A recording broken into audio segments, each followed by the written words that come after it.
তিন দলবদলু প্রার্থীর লড়াইয়ে জমজমাট হয়ে উঠেছে উত্তর দিনাজপুর জেলার রায়গঞ্জ লোকসভা কেন্দ্র।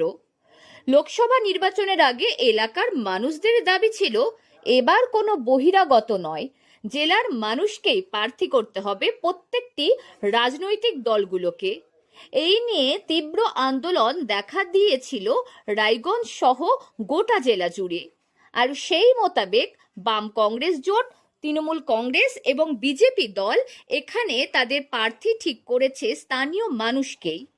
আর সবচেয়ে আশ্চর্যের বিষয়, এবার যারা এই তিনটি দলের তরফে প্রার্থী হয়েছেন সবাই দল বদলুক হিসেবেই পরিচিত হয়ে রয়েছে।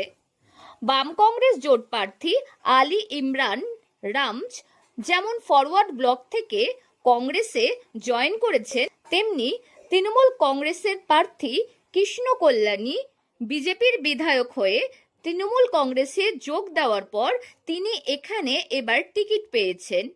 পাশাপাশি বিজেপি এবার তাদের টিকিট দিয়েছে কালিয়াগঞ্জ পৌরসভার প্রাক্তন পৌরপতি তথা প্রাক্তন তৃণমূল কংগ্রেস নেতা কার্তিক চন্দ্র পালকে। তৃণমূল প্রার্থী দল বদলু, আপনিও দল বদলু, কংগ্রেস প্রার্থীও দল বদলু, কিভাবে দেখছেন তিন দল বদলুর মধ্যে প্রতিযোগিতা হবে? না, সেটা ঠিকই আছে। দল তো মানুষ চেঞ্জ না করলে আজকে গভর্নমেন্ট কি করে চেঞ্জ হচ্ছে, আজকে বিভিন্ন ভাবে রাজ্য সরকার চেঞ্জ হচ্ছে, মানুষ মতের পরিবর্তন দিয়েছে। আগামী দিনে ভোটের ময়দানে সেটা বিজেপি প্রার্থী কার্তিক পাল ছাত্র জীবনে ছাত্র পরিষদ করে তৎকালীন কংগ্রেস নেতৃত্বের খুব বিশ্বাসভাজন হয়ে ওঠেন। পরবর্তীতে কংগ্রেসের নেতাও হন, কিন্তু 2016-তে তৃণমূলে যোগ দেন।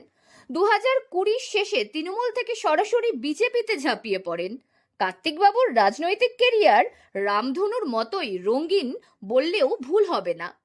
অন্যদিকে তৃণমূল প্রার্থী কৃষ্ণ কল্যাণী 2021-এর বিধানসভা নির্বাচনের আগে রায়গঞ্জ মার্চেন্ট ক্লাব ময়দানে অনুষ্ঠিত সভায় বিজেপিতে যোগ দেন। দেবশ্রী চৌধুরী, অর্জুন সিং সহ একাধিক বিজেপি নেতৃত্ব সেদিন সেখানে উপস্থিত ছিলেন।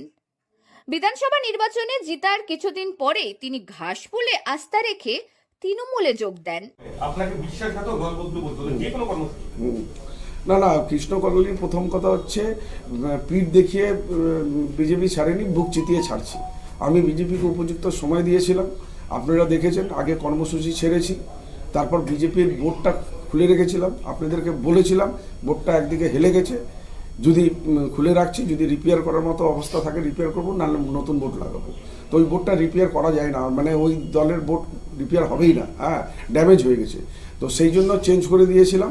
আর মানে ওই দলে থেকে রায়গঞ্জের উন্নয়ন হতো না, সেই জন্য রায়গঞ্জের উন্নয়নের স্বার্থে।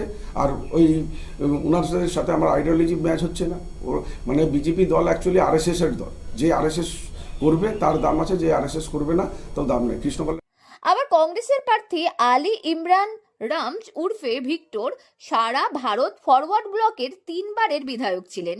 পরবর্তীতে আজাদ হিন্দ মঞ্চে 5 মাস থেকে জাতীয় কংগ্রেসে যোগ দেন 2022-এ। বেরিয়েছিল, কিন্তু সেটা কেন বহিষ্কার করা হয়েছে, কি কারণে, তার ব্যাখ্যা আজ অবধি আমি পেলাম না।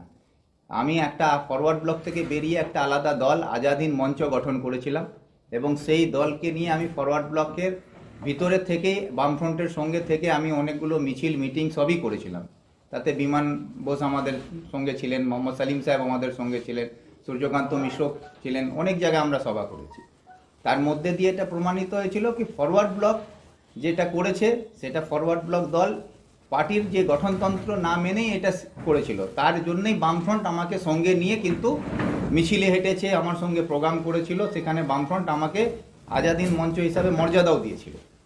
সেখানে যখন আমি বুঝতে পারি কি এখানে যা অবস্থা আছে ফরওয়ার্ড ব্লক দলের মধ্যে, এবং ফরওয়ার্ড ব্লক দল নিজেকে আস্তে আস্তে ডানপন্থী দল হিসাবে তৃণমূলের সঙ্গে নিজেকে যুক্ত করে দিচ্ছে, বিশেষ করে ওখানকার নেতৃত্বরা। তারপর আমি প্রতিবাদ জানাবার পরে, সেই প্রতিবাদের পর আমি বুঝতে পারলাম তখন আমাকে লড়াই করতে হলে তৃণমূলের সঙ্গে, আর বর্তমানে যে কেন্দ্র সরকার আছে বিজেপি, তার বিরুদ্ধে লড়াই করতে গেলে সঠিক দল হচ্ছে কংগ্রেস, যে বুক চিটিয়ে চোখে চোখ রেখে কথা বলার সাহস রাখে, লড়াই করার সাহস রাখে। তা আমি লড়াই করার মানসিকতা নিয়ে রাজনীতি করতে এসেছি। এই 3 দলবদলু নেতার প্রচার চলছে জোর কদমে। তবে এবার দেখার পালা শেষ হাসি হাসে তাকে। উত্তর দিনাজপুর থেকে পিয়া গুপ্তার রিপোর্ট, লোকাল 18 বাংলা।